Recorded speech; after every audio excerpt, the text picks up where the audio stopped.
En kyklop, Timo. Det er sådan en med et øje. Det er en enhjørning. En hvad for noget? En enhjørning, det er en hest med et øje.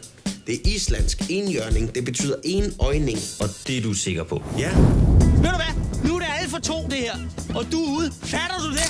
Ej, tænk jer at stjæle fra politiet. Ja, hvorfor ikke? Jeg tror, at det banknævn vil elske at høre, hvor I har de penge fra. Det er vores penge. Vi skal have dem tilbage færdigt på en basta. Ja, så blev grisebassen forvirret.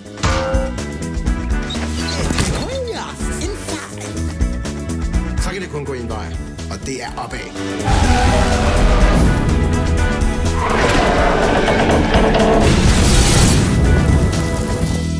En islænder. Ja.